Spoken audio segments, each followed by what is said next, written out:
அதில் ஆணும் பெண்ணும் அறிந்தது எத்தனை ரகசிய கேள்விகள். வணக்கம். இந்த இனிய இரவு பொழுதிலே ரகசிய கேள்விகள் நிகழ்ச்சிக்கு உங்களை அன்புடன் அழைக்கிறோம். இன்றைய நிகழ்ச்சியில் தம்பதிகளுக்கான ஸ்பெஷல். தம்பதிகளுக்கிடையான தாம்பத்திய பிரச்சனைகள் மற்றும் பாலியல் பிரச்சனைகளுக்கு டாக்டர் காமராஜ் அவர்கள் விளக்கமளிக்கிறார். வணக்கம் டாக்டர். வணக்கம். தம்பதிகளுக்கு இடையான தாம்பத்திய பிரச்சனை என்றாலே இருவருக்கும் உள்ள நெருக்கம் குறைந்து காணப்படுவது கூட ஒரு காரணமாக இருக்கலாம் இல்லையா? உடல் ரீதியான பிரச்சனைகள் ஆயிரம் இருந்தாலும் மன ரீதியான பிரச்சனைகள், இருவருடைய எதிர்பார்ப்புகளும் ஒரே நேராக இல்லாமல் இவர் வேற மாதிரி நினைக்க, அவங்க வேற மாதிரி நினைக்க, இது கூட ரெண்டு பேருக்கு உள்ள இணக்கம் இல்லாத காரணமாக இருக்கலாமா? கண்டிப்பாக இருக்கலாம். அதாவது பொதுவாக ரெண்டு பேர் வேறு வேறு இடங்கள்லேருந்து வேறு வேறு மாதிரி வளர்ந்து சேரும்போது எல்லாமே ஒரே இணக்கமாக இருப்பாங்க அப்படின்னு சொல்ல முடியாது. ஒவ்வொருத்தருக்கும் அவங்களுடைய வளர்ப்பு விகிதம், வளர்ந்த முறை, அவங்களுடைய எதிர்கால திட்டங்கள், உணர்வுகள்லாம் வித்தியாசமாக இருக்கும். ஒரு சில வீடுகளில் இப்போ நமக்கு எடுத்துக்கிட்டால் கண்ட்ரி வித்தியாசம் இருக்குது. அமெரிக்காவில் வந்து முத்தம் கொடுக்குறது, கட்டி பிடிக்கிறதெல்லாம் சாதாரணமாக இருக்கும். தமிழ்நாட்டிலையோ இல்லை முஸ்லீம் கண்ட்ரிலேயோ புதிதாக பார்க்கவங்களை கட்டி கொடுக்க மாட்டாங்க. ஈவன் பெண்களோட கை குலுக்கிறது கூட தவறு அப்படின்ற மாதிரி ஒரு உணர்வு இருக்குது. அது மாதிரி நிறைய கல்ச்சுரல் அண்டு பர்சனாலிட்டி வித்தியாசங்கள் இருக்கும். அப்போது இவங்க ரெண்டு பேர் வேறு வேறு இடங்களில், ஒருத்தர் நான் வெஜிடேரியனாக இருப்பாங்க, ஒருத்தர் வெஜிடேரியன் இருப்பாங்க. இப்படிப்பட்டவங்கள்லாம் ஒன்றா சேர்ந்து காதல் திருமணங்களையோ இணையும் போது பல்வேறு விஷயங்களையும் வேறுபட்டிருப்பாங்க. உதாரணத்துக்கு குழந்தையை வந்து கரெக்ட் பண்ணணும்னு நினைக்கிறாங்க. கணவன் வந்து அடித்து திருத்தணும், அவங்க அப்பாலாம் அடித்து தான் திருத்தினாங்க அப்படின்னு உணர்வு இருக்கலாம். மனைவி வீட்டில் வந்து படித்தவங்களாக இருப்பாங்க. அவங்க வீட்டில் வந்து இந்த அடித்து திருத்துன்றது ஒரு வன்முறையாக ரொம்ப மனதை அவங்கள வருத்தும். கணவர் அடிக்கிறது வந்து ரொம்ப அவங்கள ரொம்ப துன்புறுத்தும். இந்த மாதிரியான மாறுபாடுகள் நிறைய இருக்கும். அப்போ இவங்க இந்த மாதிரி விஷயங்கள் எல்லாத்துலேயுமே என்ன பண்ணணும்னா பாலிசி ஆஃப் ஜாயிண்ட் அக்ரிமெண்ட்டுன்னு தான், என்ன செய்யணும் அப்படின்றத இவங்க வந்து கலந்து ஆலோசித்து உற்சாகமான ஒரு ஒப்புதல் வந்த பிறகு தான் செய்யணும். இப்போ தீபாவளிக்கு ட்ரெஸ் வாங்கணும், கணவனுக்கு ஒரு சம்பளம் இவ்வளோ தான் இருக்குது, 1000 ரூபா தான் செலவு பண்ணலாம் துணிகளுக்கு. மனைவிக்கு வந்து ஒரு பட்டுப்புடவை வாங்கணும். இப்படி ஆளாளுக்கு ஒரு பட்ஜெட் இருக்கலாம். இப்போ இவங்க ரெண்டு பேருமே உட்காந்து ஒரு இடத்துக்கு இவங்க வந்து ஒப்புதல் வந்த பிறகு தான் அவங்க அந்த ஷாப்பிங் போகணும். மனைவியை உதாசீனம் செய்துவிட்டு கணவன் போய் ஏதாவது ஒன்று எடுத்துகிட்டு போய் இதை உடுத்தாட்டி போன்னு தூக்கி போடுறதோ, இல்லை கணவனை கேட்காமலேயே மனைவி போய் எடுத்துருக்கிறதோ, இல்லை இந்த மாதிரி ஆளாளுக்கு எடுக்கும்போது தோன்றித்தனமாக இவங்க ரெண்டு பேரில் யார் நடந்து கொண்டாலும் அன்பு வந்து ஒரு இழக்க ஆரம்பிச்சிடும். அதனால் இந்த விஷயங்களில் எல்லா விஷயங்கள்லையுமே இவங்க வந்து ஒரு joint agreement, policy of joint agreement தான் கடைபிடிக்கணும். ஈவன் சினிமாவை போனோம், ஒருத்தருக்கு கமல் பிடிக்கும், ஒருத்தர் ரஜினி பிடிக்குன்னா கூட இந்த பாலிசி ஆஃப் ஜாயிண்ட் அக்ரிமெண்ட் பண்ணி தான் இவங்க போகணும். ஒருத்தருடைய உணர்வுகளை கெடுத்துட்டு இன்னொருத்தர் ஏதாவது பண்ணாங்கன்னா அது இவங்களுக்கு வந்து பெரிய ஒரு காதல் இழப்பு ஏற்படும். அந்த மாதிரி இழக்காமல் அவங்க பண்ணணும். இதை பற்றி நாம் தொடர்ந்து பேசலாம் டாக்டர். இப்போ நேர் தொடர்பில் இருக்கார். வணக்கம். ஹலோ, வணக்கம். உங்கள் பேர் சொல்லுங்கள், எங்கிருந்து பேசுகிறீங்க? என் பேர் கார்த்திக், மதுரவாயிலிருந்து. சென்னை மதுரவாயிலிருந்து கார்த்திக். உங்களுடைய கேள்விகள் என்னங்கிறத டாக்டர்கிட்ட கேளுங்களேன். Hello doctor. வணக்கம் கார்த்திக், சொல்லுங்கள். வணக்கம் டாக்டர். இப்போது அதாவது உடலுறவு பண்ணுற பொழுது அதாவது அந்த ஆணூருக்கு வந்து வலி ஏற்படுது, அது ஏன் அது மாதிரி வருதுன்னு? இப்போ உங்களுக்கு வயது என்ன ஆகுது? எவ்வளோ வருஷம் ஆகுதுங்க கல்யாணம் ஆகி? இது 32 ஆகுது. திருமணமாகி எவ்வளோ நாள் ஆச்சு? 5 வருடங்களுக்கு ஆகுது. குழந்தைங்களாம் இருக்கா? இருக்காங்க. அதாவது குழந்தைகள்லாம் இருக்கும்போது இப்போது ஆணுறுப்பில் வலி இருக்குது அப்படின்னு நினைக்கிறீங்களா, இல்லை பெண்களுக்கு வலி இருக்குன்றீங்களா? இல்லை இப்போதான், அதாவது ஒரு 1 2 3 மாதங்களாக இருக்குது. உங்களுக்கு தான் இருக்குது? ஆமாம், எனக்கு தான். இது கொஞ்சம் ரேருங்க. இந்த மாதிரி ஆண்களுக்கு உடல் இருக்கும்போது வலின்றது வெரி வெரி ரேர். சில நேரங்களில் வந்து ஒரு 2 காரணம். ஒன்று வந்து ட்ரையாக இருக்கும்போது நீங்கள் செக்ஸ் பண்ணால் சில ஆண்களுக்கு வலி இருக்கலாம். சரிங்க. இரண்டாவதாக ஆணுறுப்பில் வந்து முன்தோல் முழுமையாக பின்னால் போகாமல் இருக்கும்போது நீங்கள் செக்ஸ் பண்ண முயற்சி பண்ணிங்கன்னா அந்த முன்தோல் வந்து ஒரு வலி இருக்கலாம். இதுதான் மெயினாக வந்து ஆண்களுக்கான வலி ஏற்படுறதுக்கான காரணங்கள். முன்தோல் வந்து விலகாமல் இருக்க, அது வலி கொடுக்குதுன்னா அந்த முன்தோலை நீக்கிடலாம் எளிமையான சர்ஜரி மூலமாக. சரிங்க. இரண்டாவதாக அந்த ட்ரையாக இருக்குது, அவங்களுக்கு ஒரு உயவு இல்லை, அந்த மாதிரி தாம்பத்திய உறவு பண்ணும்போது ட்ரையாக இருக்குது, பெயின்ஃபுல்லாக இருக்குன்னா அதுக்கான ஜெல்கள் நிறைய இருக்குது. ஆயில் யூஸ் பண்ணலாம், கேஒய் ஜெல்லி, ஃபெயின் ஜெல், நிறைய ஜெல் இருக்குது. அந்த மாதிரி ஏதாவது ஒரு ஐட்டம் யூஸ் பண்ணலாம். அது வந்து இவங்களுடைய வலியை போக்கிடும். சரிங்க ஐயா, சரிங்க. வணக்கம், பார்க்கலாம். மிக்க நன்றி. இப்போ நீங்கள் கூட காதலிப்பது எப்படி அப்படின்னு சொல்லி ஒரு புத்தகம் எழுதியிருக்கீங்க. இந்த காதல்ங்கிறது அடிப்படையாக ஒரு குடும்ப உறவுக்கு தேவையான ஒன்று இல்லையா? இந்த காதலிப்பது எப்படி அப்படின்னு பார்க்கும் பொழுது ஒரு வேகமான காதல், முறையற்ற காதல்கள்லாம் இல்லாமல் ஒரு சரியானபடி ஒரு வாழ்க்கையை கொண்டு போவதற்கு இந்த காதல், இந்த அன்புங்கிறது எந்த அளவுக்கு உபயோகப்படுகிறது? அதாவது காதல் இல்லாமல் வாழ்க்கையே இல்லை அப்படின்றது தான். ஏன்னா இந்த காதல் என்ற உணர்வு மனித குலத்துக்கு மட்டும் இல்லை, விலங்கினங்கள் எல்லாவற்றுக்குமே உள்ள ஒரு உணர்வு தான். ஏன்னா காதல் இல்லைன்னா அந்த உயிரினம் வந்து இந்த உலகத்தில் நிலைத்து இல்லாமல் போயிடலாம், நான் எக்ஸிஸ்டண்ட் ஆயிடலாம். இப்போ ஒரு மிருகத்தை எடுத்துக்கோங்களேன், அது இனப்பெருக்கத்திலே ஈடுபடலை, அப்படி போனால் அந்த இனமே பூண்டோட அழிஞ்சு போயிடலாம். அப்போது காதலில் ஈர்ப்பு ஏற்பட்டு அந்த கலவிக்கு அது அடிப்படையாக இருக்குது. இந்த காதல் வந்து பல்வேறு விஷயங்களில் அவங்க இன்பமான ஒரு வாழ்க்கைக்கு மனித குலத்தால் கொண்டு போக முடியும். ஆனால் நம்மளுடைய பல்வேறு ஹேபிட்ஸ் அண்ட் இன்ஸ்டிங்ஸ்னால் காதலில் வந்து பல பிரச்சனைகளும் வருது. அதை நம்ம எளிமையான முறையிலையும் சரியான முறையிலையும் தீர்க்க முடியும். தொடர்ந்து பேசலாம். நேயர் இருக்கார். வணக்கம். ஹலோ, வணக்கம். உங்கள் பேர் சொல்லுங்கள். ஃபாத்திமா ஃப்ரம் பெரம்பூர். பெரம்பூர்லேருந்து ஃபாத்திமாமா, உங்களுடைய கேள்விகள் என்னங்க டாக்டர்கிட்ட கேளுங்க. Sir hello. வணக்கம் மேடம், சொல்லுங்கள். எங்கள் ஹஸ்பண்டுக்கு சுகர் இருக்குன்னு சொல்கிறாங்க. சுகர் இருக்குது சார். சரிங்க. ஆனால் அவரால் வந்து உடல் உறவில் ஈடுபடவே முடியல சார். இப்போது என்ன வயதாகுதுங்க உங்களுக்கு? கல்யாணமாக எவ்வளோ வருடங்கள் ஆகுது? கல்யாணம் ஆகி 19 வருஷம் ஆச்சு சார். குழந்தைங்களாம் இருக்கா? குழந்தைங்க இல்லை. 19 வருடங்களாகவே தாம்பத்திய உறவில் ஈடுபட முடியல, இல்லை இப்போ சமீபத்தில் இருந்தால் பிரச்சனையா? 16 வருஷமாக வெளிநாட்டில் இருந்தார். 2.5 வருஷத்துக்கு ஒருக்க தான் லீவில் வருவார். சரி. இப்போ அவர் வந்து இறங்கி 2 வருஷம் ஆச்சு. இப்போ 1.5 வருஷமாகவே அவருக்கு இல்லை. அப்போ வந்து டாக்டர்கிட்டலாம் பார்த்தா சுகரை குறைக்கணும்னு சொன்னாங்க. அது நார்மலாக தான் இருக்குது, இருந்தாலும் அவருக்கு அந்த ஈடுபாடே வரமாட்டேங்குது அவருக்கு. இல்லைம்மா, நீங்கள் சாதாரணமான டாக்டர்களை விட செக்ஸாலஜிஸ்ட் பாருங்கள், இதை முழுமையாக சரி செய்ய முடியும். தாம்பத்திய உறவு செக்ஸு பொறுத்த வரைக்கும் இன்றைக்கு இருக்க நவீன முறைகளில் 100க்கு 100% சரி பண்ண முடியும். நீங்கள் ஜென்ரல் டாக்டராக பக்கத்தில் பார்த்துக்கிட்டு இருப்பீங்க, சில நேரம் அது வந்து போதாது. இதற்கான நிபுணர்கள்ட்ட போனீங்கன்னா 100க்கு 100% 100% இதை சரி பண்ணி கொடுப்பாங்க, ஒன்றும் பிரச்சனையே இல்லை. சரி, உங்கள் அட்ரஸ் இருந்தால் சொல்லுங்கள். நிகழ்ச்சி முடிவில் உங்களுக்கு நிகழ்ச்சியின் இறுதியில் உங்களுக்கு இந்த தொலைபேசி வாயிலாக உங்களுக்கு அவருடைய நண்பர் அளிக்கப்படும். மிக்க நன்றி. டாக்டர், ஒரு நேயர் வந்து கடிதத்துடன் தொடர்பு கொண்டிருக்கிறார். வசந்தகுமார், 56 வயது, அரியலூர்லேருந்து கூப்பிட்டுருக்காரு. என் மனைவிக்கு 49 வயதாகிறது. அவருக்கு குடல் இறக்க நோய் இரண்யா ஆரம்ப நிலையில் இருந்தது. எனவே அவருக்கு அறுவை சிகிச்சை செய்து வலை வைத்து தைத்து விட்டார்கள். தற்போது நலமுடன் உள்ளார். அறுவை சிகிச்சை நடந்து முடிந்தவுடன் மருத்துவர் 3 மாதங்களுக்கு கடுமையான வேலைகள், இடுப்பில் குடம் தூக்குதல் கூடாது என்று சொன்னார்கள். எனவே நாங்கள் கடந்த ஓராண்டாக உடலுறவு வைத்துக் கொள்ளவில்லை. நன்கு நல பெற வேண்டும் என்பதற்காக உடலுறவு வைத்துக் கொள்ளவில்லை. என் மனைவி தற்போது நலமுடன் உள்ளாள். நாங்கள் உடலுறவு இனிமேலாவது வைத்துக் கொள்ளலாமா என்பதற்கு டாக்டர் ஆலோசனை கூற வேண்டுமா கேட்டுக்கொள்கிறேன். அதாவது டாக்டர் வந்து கடுமையான வேலைகள் செய்யக்கூடாதுன்னு நீங்கள் செக்ஸையும் கடுமையான வேலைகளில் சேர்த்துட்டீங்க.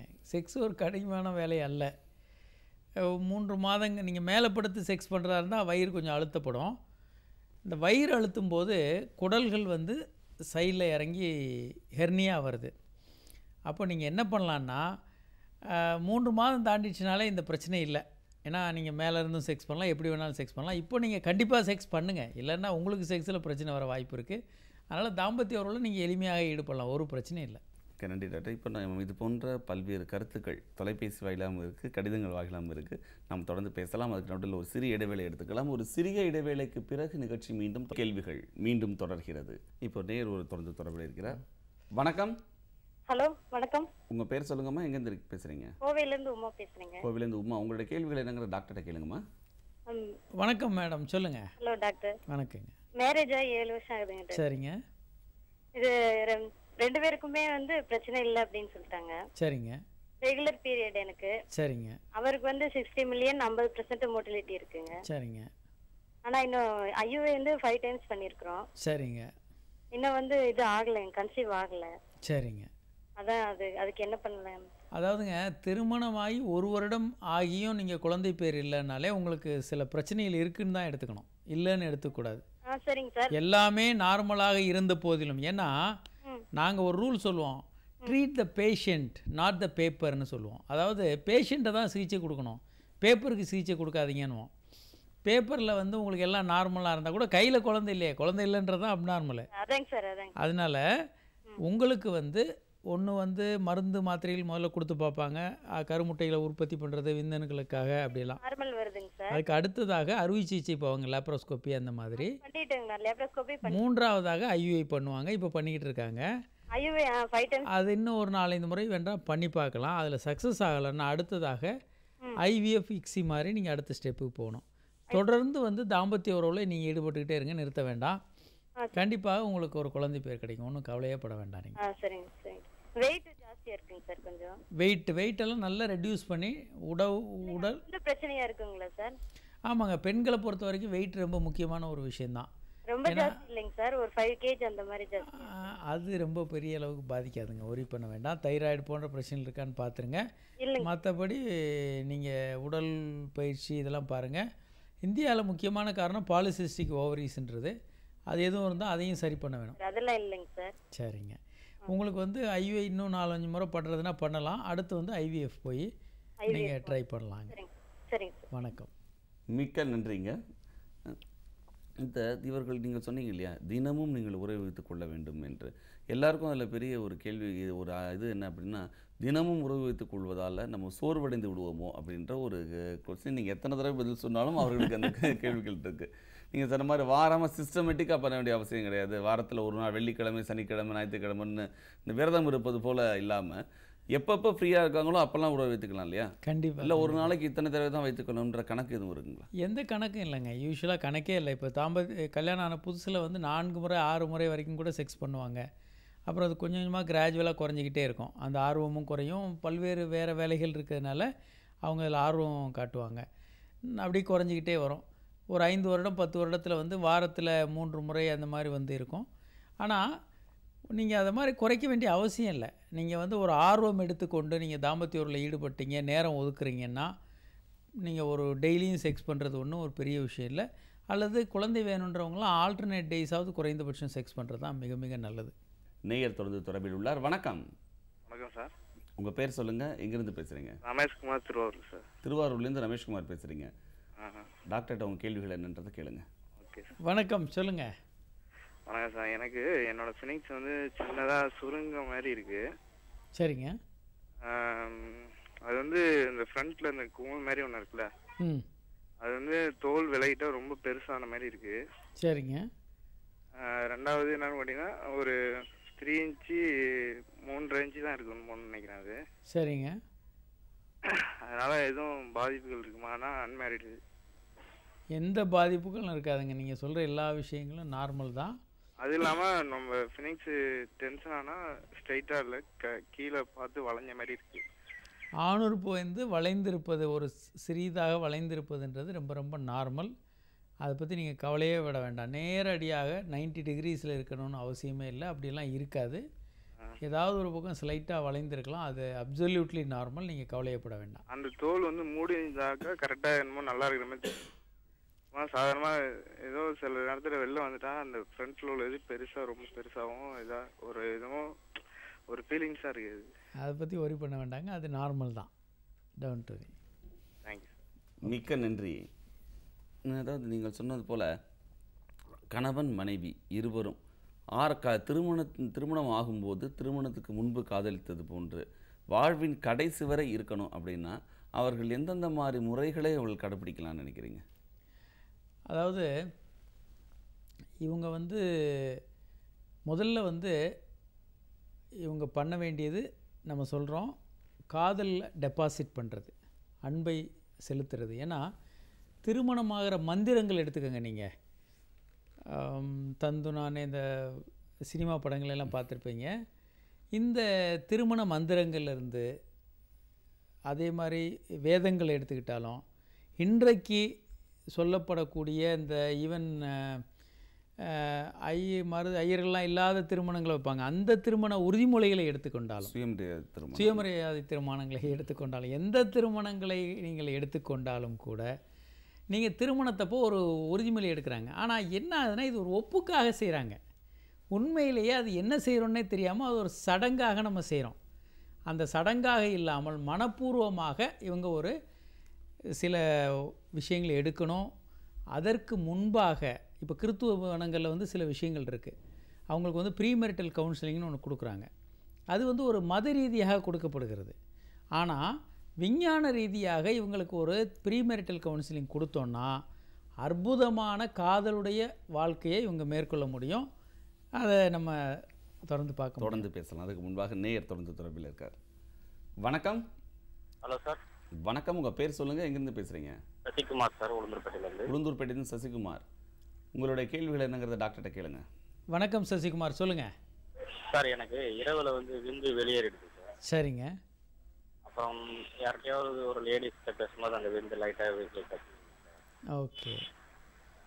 அதாவது தூக்கத்தில் விந்து வருது அப்படின்றது ரொம்ப ரொம்ப ஒரு சரியான விஷயம். ஒரு 13 வயதில் அல்லது 14 வயதில் ஆண்களுக்கு இது ஆரம்பிக்கும்.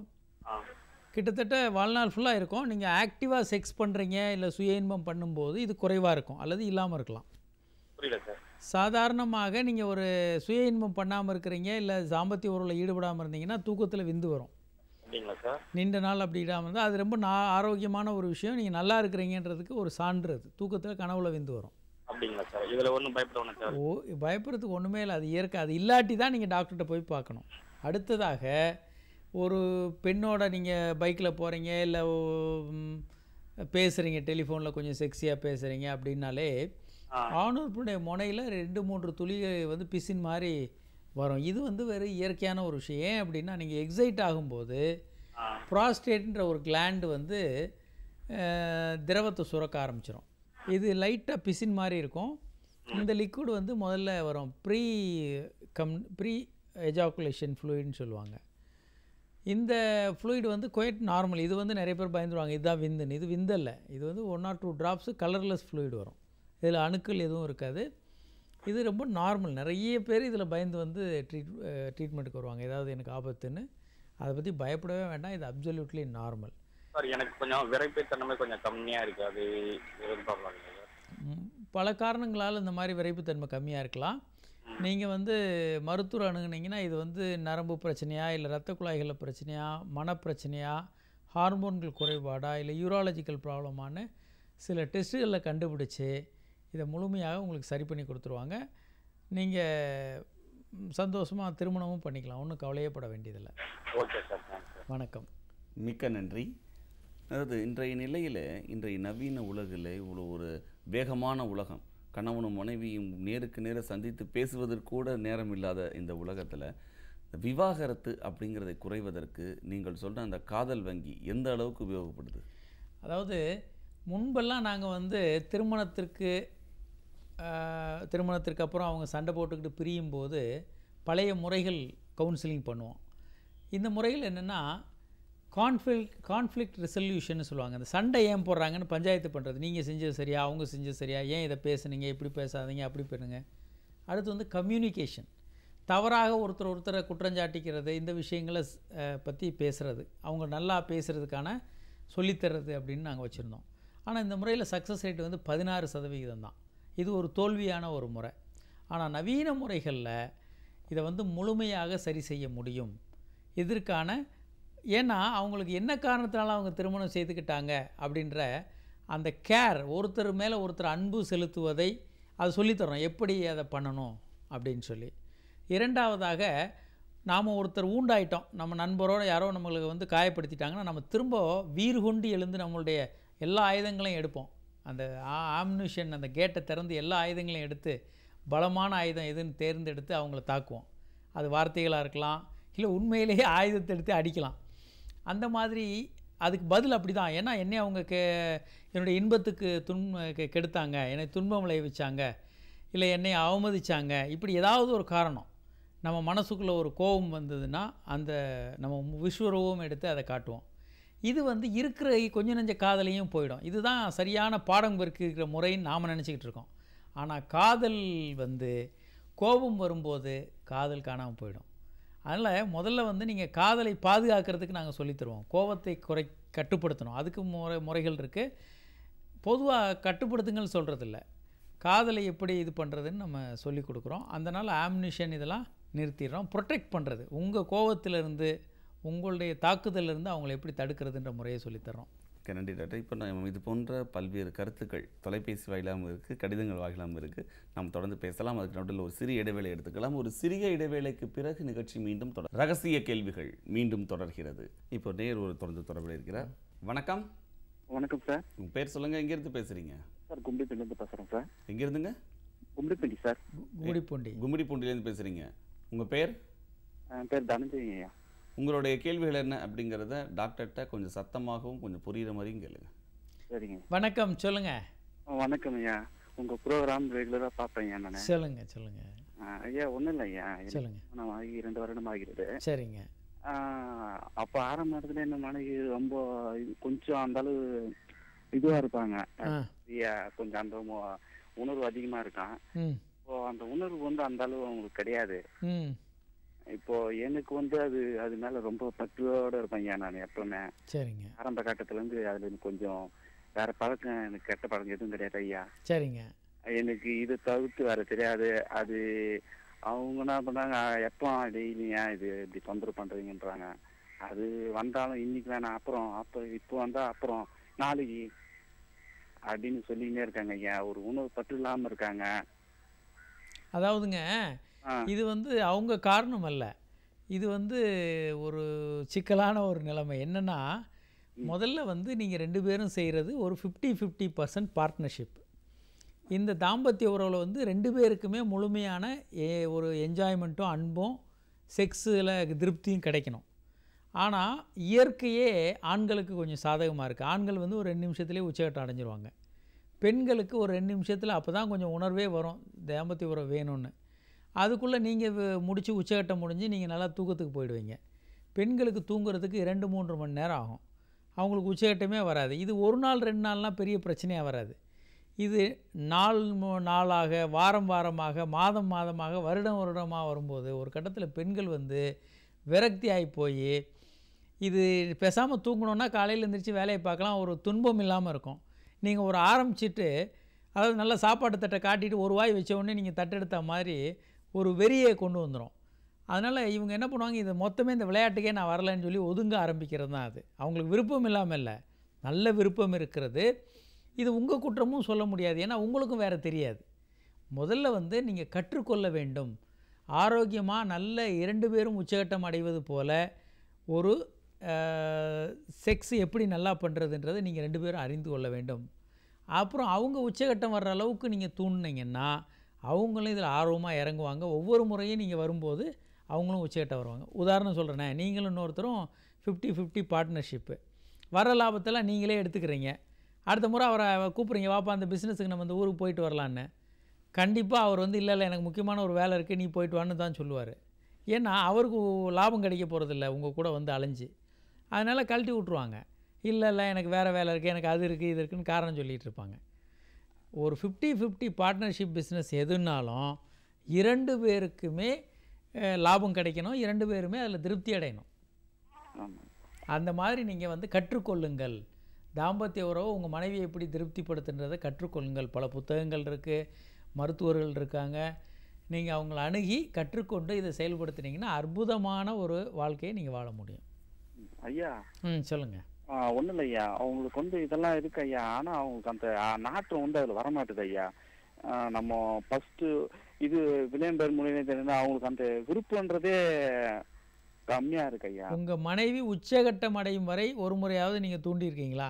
இல்லை ஐயா, அதெல்லாம் பண்ணியிருக்கேன் ஐயா. பல முறை இருந்திருக்கேன் ஐயா. இல்லை, அவங்க உச்சகட்டம் வந்திருக்காங்களா? உச்சகட்டம் வந்திருக்காங்க ஐயா. அது இல்லாமல் அவங்க என்ன சொல்கிறாங்கன்னா, இது ஒன்று மட்டும்தான் வாழ்க்கையான்னு அந்த கொஸ்டின் கேட்குறாங்க ஐயா அடிக்கடிக்கு. அப்போ நீங்கள் வந்து ஒன்று பண்ணுங்கள். அப்போது வந்து உங்களுக்கு வந்து நீங்கள் அவங்கள மருத்துவரோடு சேர்ந்து பார்க்கலாம். சில கவுன்சிலிங் தேவைப்படலாம், இல்லை சில சிகிச்சைகளே கூட தேவைப்படலாம். உடல் காரணமாக இல்லை மனநிலை காரணமாக தாம்பத்திய உறவில் விருப்பம் இல்லாமல் இருக்கலாம். அப்படி ஒரு விருப்பம் இல்லைன்னா அதை நீங்கள் வந்து என்ன காரணம் என்று பார்த்து அதுக்கான கவுன்சிலிங் போகலாம். இல்லை ஒரு தம்பதியில் ஒரு பார்ட்னருக்கு ரொம்ப நேரம் ரொம்ப அதிகமான ஆர்வமோ ஒரு பார்ட்னருக்கு கம்மியாகவும் இருக்கலாம், அது ஒன்றும் தப்பு இல்லை. இவங்களுக்குள்ள ஒரு உடன்பாடுக்கு வரணும். எப்படி ஒரு வாரத்திற்கு எத்தனை முறை வைத்துக்கொண்டா 2 பேருக்கும் நல்லா இருக்குது அப்படின்ற உடன்பாடு வந்து அதை வந்து நீங்கள் 2 பேரும் கடைபிடிக்கலாம். அந்த மாதிரி சில முறைகள் இருக்குது. சரிங்க ஐயா. அவங்க உறுப்பு இது வந்தா வலின்றாங்க ஐயா. கொஞ்ச நேரத்துலயே வலிக்கு. குழந்தை இருக்கா உங்களுக்கு? இருக்கு ஐயா, ஒரு பையன் இருக்காங்க. வலி இருக்குது அப்படின்னா நீங்கள் முதல்ல முன் விளையாட்டுக்கள்லாம் அவங்கள தூண்டிட்டு அப்புறமா நீங்கள் தாம்பத்திய உறவில் ஈடுபடுங்க. அப்படிங்க ஐயா. ஆமாம். அதில்னா ஒரு ஜெல்லு KY ஜெல்லின்லாம் இருக்குது. முதல்ல ஒரு தாம்பத்திய உறவுக்கு முன்னால் நீங்கள் பல நேரங்கள் பேசணும். மணிக்கணக்கில் நீங்கள் அவங்களோட பேசும்போது தான் அவங்க மனதளவில் தயாராகுங்க. எடுத்தவுடனே நீங்கள் செக்ஸுக்கு போகிறீங்க. அதாவதுங்க உங்களுக்கு செக்ஸு தான் சாப்பாடு மாதிரி, அந்த பேச்சு கீச்செல்லாம் ஷை டிஷ் மாதிரி. அவங்களுக்கு பேச்சு தான் முழுமையான சாப்பாடு மாதிரி, செக்ஸுன்றது ஷை டிஷ் மாதிரி. நீங்கள் ரெண்டையும் கம்பைன் பண்ணணும். 2 பேரும் தனியாக இருந்து பேசி அன்பை பரிமாறுறது, அதே மாதிரி ரெக்ரியேஷன், செக்ஸ் எல்லாம் நாளையும் ஒன்றா கொண்டு வரணும். நீங்கள் உங்களுக்கு வேண்டிய செக்ஸை மட்டும் அப்போ எடுத்துக்கிட்டிங்கன்னா அவங்க சில நேரம் நீங்கள் உபயோகப்படுத்துகிறீங்கன்னு நினச்சிக்குவாங்க. அதனால் அது வேண்டான்னு தள்ளி போகலாம். மிக்க நன்றிங்க. இப்போது நீங்கள் சொன்னது போல் இந்த ஆரம்ப தொடுதல்கள் இருக்கு இல்லையா, ஆரம்பத்தில் அந்த தொடுதல்கள் மூலமாக அவங்களுடைய உச்சகட்டத்தை அடைய வைக்க முடியுமா? அவர்கள் சந்தோஷத்தை திருப்திப்படுத்த முடியும் ஆரம்ப கால தொடுதல்கள் மூலமாக இல்லையா?